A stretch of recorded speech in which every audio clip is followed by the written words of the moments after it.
হামের প্রকোপ এবং প্রাদুর্ভাব প্রতিদিনই বেড়ে যাচ্ছে। আমরা একটু জেনে আসতে চাই ময়মনসিংহে কি অবস্থা। সহকর্মী হোসাইন শাহিদ অপেক্ষা করছেন।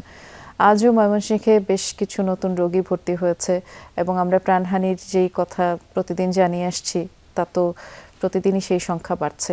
আপনার জেলায় রোগের প্রাদুর্ভাব আসলে কতখানি মনে হচ্ছে? কারণ ঈদে মানুষ আবার গ্রামে যাচ্ছে, আবার কুরবানির হাট সহ সবখানে এখন ভিড় করায় হামের সংক্রমণ বাড়ার যে একটি আশঙ্কা সেটি তো থেকেই যায়। সেক্ষেত্রে সংক্রমণ ঠেকাতে চিকিৎসকরা কি পরামর্শ দিচ্ছেন?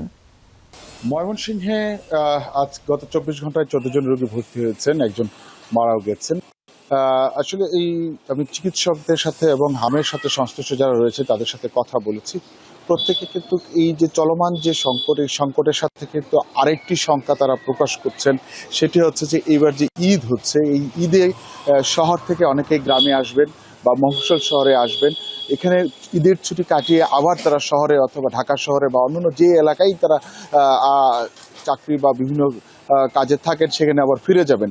এই যে বিপুল সংখ্যক একটি মানুষের দল আসা যাওয়া করবে সড়ক পথে এবং গ্রামে আসবে, গ্রাম থেকে আবার শহরে যাবে, এই বিষয়টা নিয়ে কিন্তু যারা চিকিৎসকরা রয়েছেন তারা খুবই শঙ্কিত। কারণ হামের যে ছোঁয়াচে রোগ এবং শিশুরা যে আক্রান্ত হচ্ছেন, এই ক্ষেত্রে যাতে এই সময়টুকু অন্ততপক্ষে যে সতর্কতাগুলো রয়েছে সেগুলো মানার জন্য কিন্তু চিকিৎসকরা পরামর্শ দিয়েছেন। সাধারণ মানুষকে আরো সচেতন হওয়ার জন্য তারা বলছেন, যাতে এর কারণে এই হামের যে প্রাদুর্ভাব সেজন্য আরো বেড়ে না যায়।